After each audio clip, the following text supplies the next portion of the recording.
Hey everybody, welcome back to Nintendo Treehouse Live at E3. We are here, it's day 3. Thank you guys for tuning in. I'm really excited about this segment. We're gonna kick things off with a little peek at a little tasty little treat, something new for you guys. It is Arcade Archives Donkey Kong. I am here with Sam from the Treehouse and our special guest from Nintendo of America, Don James. We're gonna get some really cool Nintendo stories and history from Don in just a minute. But Sam, why don't you tell us what is Arcade Archives Donkey Kong? Arcade Archives Donkey Kong, this represents the first official release of the complete arcade version of Donkey Kong since it was released in arcades. It's pretty historic for that reason, so I'm super excited for this. Yeah, this is going to be really cool. So Sam's going to play a little bit, and I'm going to talk to Don. Donkey Kong, I think, is sort of a, it's an important title in Nintendo's history. It goes way back to, I believe, 1981. And Don, you have been an employee at Nintendo of America since then, since 1981 when Donkey Kong, the arcade version, was out, and you're still an employee today. I don't think anyone else can claim that, make that claim. No, I don't think I'm the only one. So you've seen the release of Donkey Kong Arcade in every Nintendo game since. Could you give us a little of your background at Nintendo of America and maybe talk a little bit about Donkey Kong? Sure. I was just a college student when I was approached by a company called Far East Video who was working with Nintendo, and I developed or designed a cabinet that would be used to sell Nintendo games in the United States. I went back to college, got my degree, and after they had moved the company back to Redmond, I went down to get a letter of recommendation, and as I was walking out, they said, "Hey, would you like to come to work as a warehouse manager?" And I thought, it's a job, it's the arcade industry, it can't last very long. And so that was 36 years ago, so it was an interesting coincidence on how that came about. Wow. So 36 years ago, Nintendo of America was literally a warehouse. Yeah, there were only 5 employees in a warehouse, and we were importing games from Japan, fully loaded, complete. And then after that, we couldn't build them fast enough and get them shipped into the United States because Donkey Kong was so popular. So we started manufacturing them in the South Center facility. Ah, it's so cool. So it's like a warehouse full of Donkey Kong machines, basically. What was that like? Do you remember when Donkey Kong when that game came out, what that was like? Like, was it popular? Well, it was pretty crazy because the first time we saw it, we immediately thought, Donkey Kong, what the heck kind of a name is that?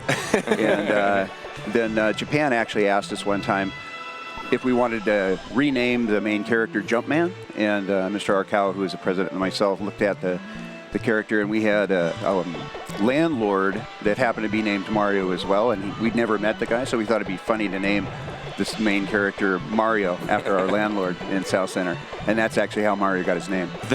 That is a deep cut of Nintendo history right there. That's amazing. Do you think? Did he ever know? Did he get that? Wow. Yeah, he knows. It's been written in a couple of books, and so it's new to me. That is so cool. All right, well, Sam, why don't you tell us a little bit about what's? I'm chatting here with Don. Why don't you talk a little about what's going on screen? Okay, well, first off, let's jump back out to the main menu because we've got a little bit to discuss here. So let's go back to that. So this is, again, the first official release of the complete arcade version of this game. It's pretty amazing, but as you can see from the main menu here, you don't just have one arcade version, you have 3 different arcade versions here. And you can see that the title screen actually changes as I'm scrolling through these.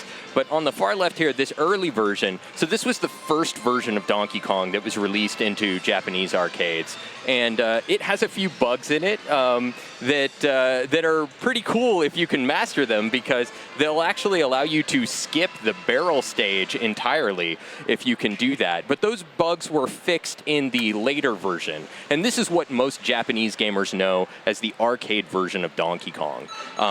The primary differences between the Japanese version of Donkey Kong and what we know as the North American, so international here, but North American for us, the primary difference between those versions is the stage order.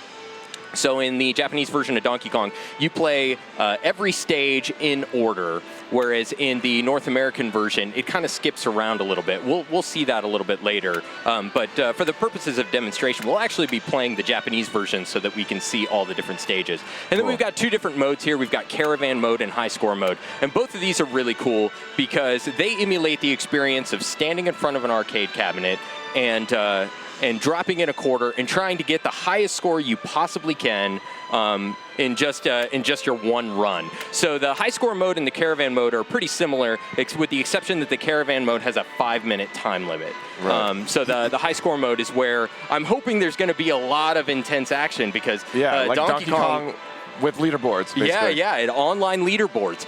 That's a big deal. Donkey Kong has one of the most highly contested world records, one of the most well-known high scores. So I'm hoping that we see a lot of intense competition going on in there. But I'm going to go ahead and jump into the later version. Again, this is using the Japanese stage order. I'm going to go ahead and jump in here. I've been watching a lot of the top Donkey Kong players play the game.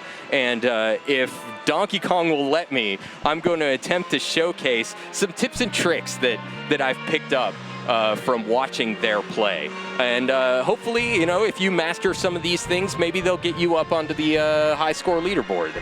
So the first thing that I want to show is actually one of the first things here, if I can get the timing right.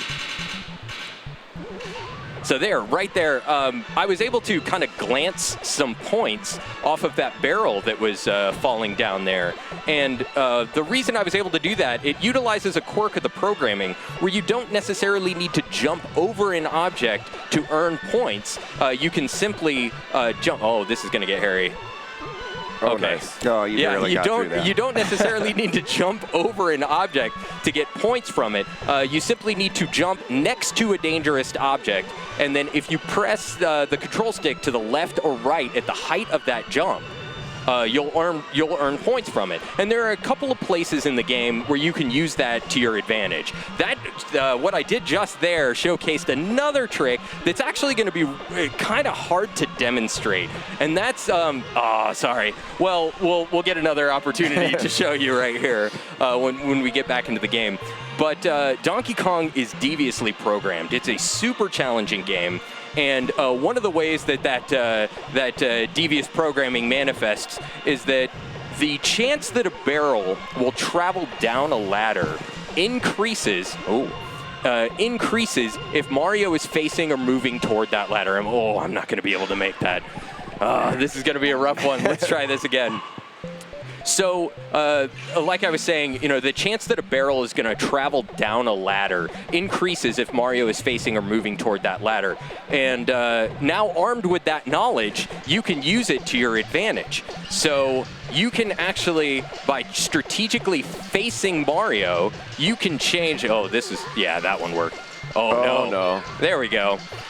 So by strategically facing Mario, you can pretty much control the barrels, and it doesn't happen every time. And as a matter of fact, like the further you get into the game, the more your ability to influence the barrels increases. So I don't know if that one was actually me or not, but sometimes it's hard to tell. But as the difficulty increases, your ability to control the barrels increases. So in a lot of ways, for the top players, the game gets somewhat easier the further they get into the game, because they can start manipulating the barrels a little bit more. Yeah. So now we're moving on to the second stage here. This is the conveyor belt stage, and in this stage, this wasn't present in the NES version of the game. The NES version is possibly the most popular port of Donkey Kong, and this stage wasn't featured. And because of the way the North American stage ordering works, there's a good chance that if you stink at Donkey Kong, you never saw this stage at all. I had actually never seen this stage until we were working on this segment. And we saw you. So you're talking about some of the sort of deep ways to get points, but when I play Donkey Kong, I'm just trying to get to the top and save Pauline on each level. And speaking of Pauline, Don, you mentioned Mario, sort of the genesis of that name. I know that some of the other characters in this game sort of were maybe named after people you knew in your real life back in the day. Can you talk a little bit about that? Yeah, little known fact is that my girlfriend at the time, she was the reason, through her father's connection to the Far East Video Company, was the reason I got offered the consulting job. And so after we named Mario, Mr. Arakawa thought it'd be really funny to name the heroine, the female character in the game, Pauline, which was actually taken from my girlfriend's name. And so she eventually became my wife. So effectively, Pauline's named after my ex-wife. That is so cool. That is it seems like a little bit of a Wild West back then, you know, when things were sort of just, I mean, you guys didn't know, you know, it was Donkey Kong, it was arcade cabinets. I mean, was it kind of an exciting time back then? Yeah, it was really exciting. It was really fun because everyone was very young. We were all super energetic and very excited about the opportunities, and we all worked really, really hard. One of the funnest things I ever did, though, I was shipping manager, warehouse manager for a shipping manager second, eventually becoming the production manager. But when I was shipping games, I was the only guy in the entire warehouse, so I got around on a skateboard. That was my mode of transportation. That is so to get 80s from the front. Yeah. in the best way. Yeah, Skateboarding exactly. around the Nintendo warehouse by yourself, Donkey Kong cabinets. Oh, man, I love that.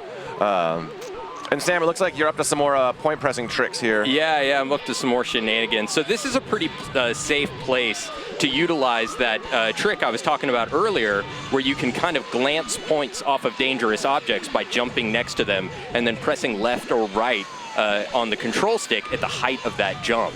So I'm just, you know, as this flame kind of gets frozen up here, you can just kind of get points off of it. If you're good enough, you can actually do it off of the springs that are traveling here. I don't know. There we go. I got one on the spring. So I'm going to move on. Point pressing is fun, but I'm not trying to set a high score here. The springs are very, very complicated, but for right now, I'll just show you the two safe zones. So right here at the top of this ladder, a little bit to the left of it, is a safe zone.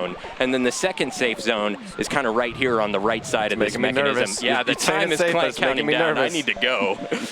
And I think what Sam's trying to kind of showing off here is like Donkey Kong, there's one way to play it, which is just get to the top of each stage, take the bonus points that you have left in the timer, and move on. But right. The way that the guys that are going for those high scores, they try to extract as many points out of each level in the time they have by doing the kind of those quirks you're talking about, like pressing points off all sorts of stuff.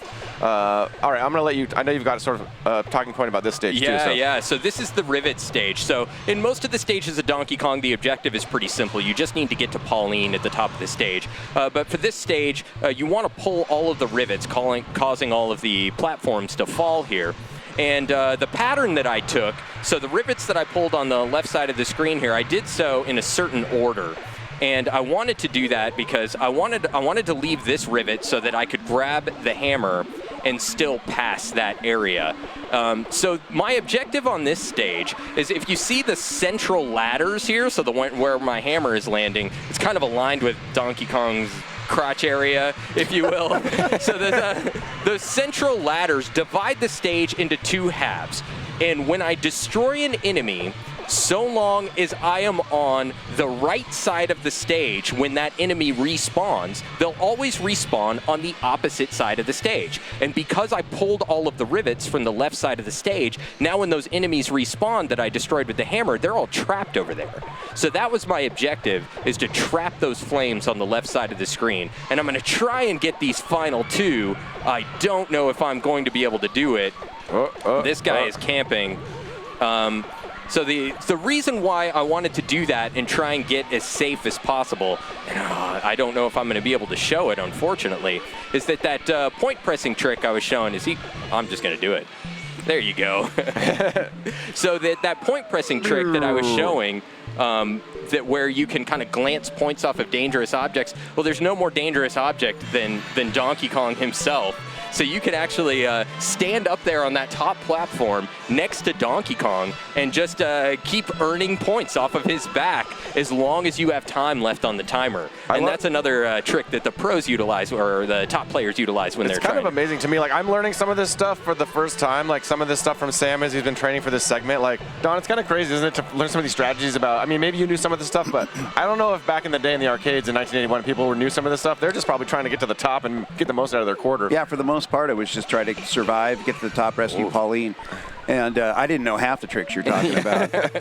I think it'll be really cool when people get this in their hands to, like, you know, try some of this stuff out, you know? Yeah. I'm hoping that by utilizing some of those tips and tricks that you can get yourself on those online leaderboards, because that's what Donkey Kong is all about. It's about earning top scores. And again, I'm really excited that this version of the game is finally releasing and getting into people's hands. And unfortunately, I think that's all the time we have for Arcade Archives Donkey Kong, but it is not all the time that we have for this segment. because Hamster and Nintendo have something really special planned.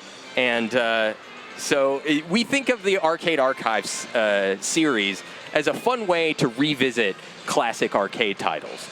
But how about meeting a classic arcade title for the very first time? And that's what we're going to be able to do with the first official North American release of the arcade version of Sky Skipper. Sky Skipper. And this is really exciting because, like I was saying, this game never officially released in arcades. It's a bit of a phantom, and there's no one better to tell us the story of kind of what happened with Sky Skipper than Mr. Don James. You were around during this time. Can you tell us a little bit about Sky Skipper and when it first showed up? Well, typically when we would get a new game from our parent company, we would put it out on test. And so one day, 10 of these Sky Skipper cabinets showed up, and we put them out at various arcades, and we sat around and played the game as well. For whatever reason, we never released the game, but we kept one original Sky Skipper cabinet in our archives at Nintendo of America. And suddenly all this interest became very hot about this Sky Skipper game, this unknown game. And then we got the call to go out, dig up the game, and pull the ROMs out, copy them, and send them to Japan so they could make it available to the consumers. That's right. So more on that point. So we're showing we actually got some slides, of what that cabinet looked like. Does that bring back some memories for you? Oh, yeah. It's an interesting little side note for anyone who sees these games in the arcade. If you rub your hand on the side panel and it's a rough texture, that cabinet was made in the United States. If it's very smooth, it was made in Japan. Oh, cool. That's awesome. And you had a note. Yeah, you were able to confirm something super fascinating about the art on Sky Skipper. I've been asked multiple times who did the art and whether Mr. Miyamoto was ever involved with this. And I was talking to him 2 days ago, and I got him to give me permission to say, yes, he did do the art for Sky Skipper. So the mystery is now solved.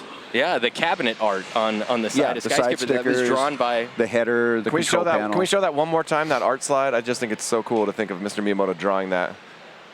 Yeah, that's incredible. But he didn't program this specific game, but doing the art for it, that just kind of goes, I feel like that kind of goes back to, I'm sure back in those days, you wore a lot of hats at Nintendo over years, and Mr. Miyamoto obviously wore a lot of hats too. Yeah. And look at that. I mean, imagine him drawing that back in the day. It's so cool.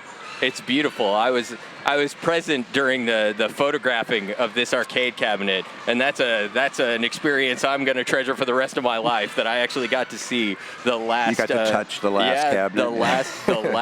Or the only one left. Yeah. And more on that point. So you were mentioning. So this is the only known original Sky Skipper North American arcade cabinet. That's correct. And the board that's inside of that arcade cabinet is the only known unmodified Sky Skipper board.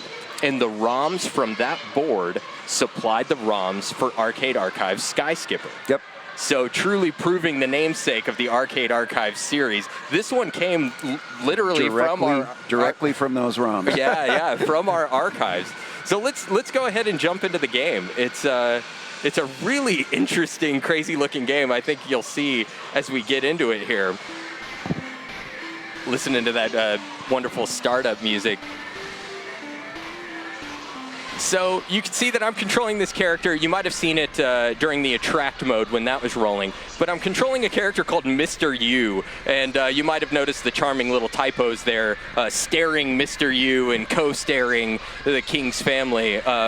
But you can see I'm controlling Mr. U in this biplane here, and I've got a fuel meter at the top of the screen that is slowly dwindling, so I am going to need to pay attention to that. And then I've got these gorilla characters that are throwing these bombs at me while they're listening to they're jamming out on their tunes on their little headphones. This guy's gonna get me. So control-wise, it's fairly simple. You've got one button that controls your turbo, so that helps you move a little bit faster, and then you've got another button that helps you drop bombs, and then you could drop bombs on these gorilla characters. And so your objective is to collect all of these kind of card suit characters, the King's family, and the order in which you collect them is going to determine your scoring.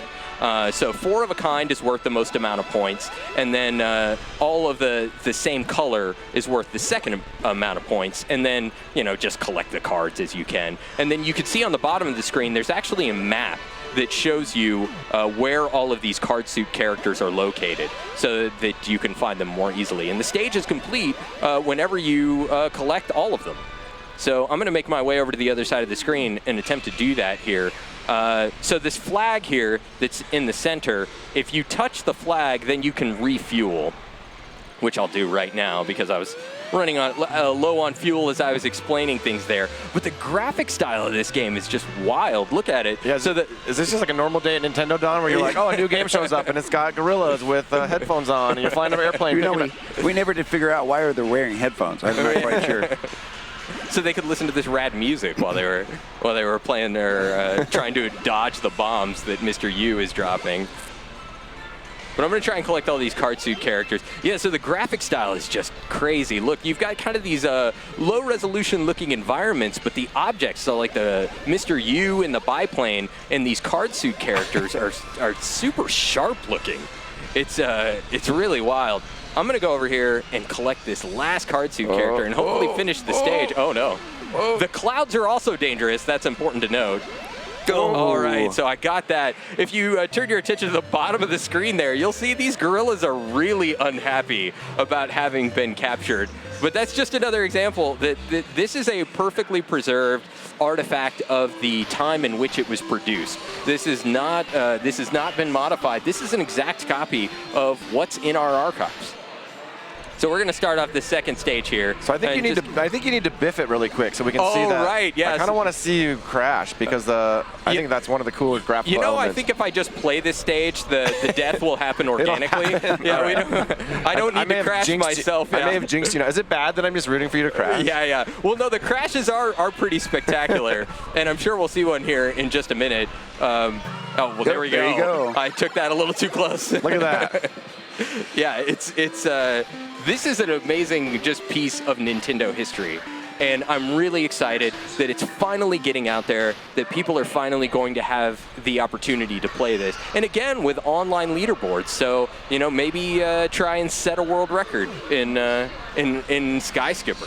Yeah, you might not have. No one has any practice on this game, really. So yeah, except maybe Don. Right. Yeah, I put a few hours on it when we had it in the warehouse. Watch out for Don on those leaderboards. Yeah.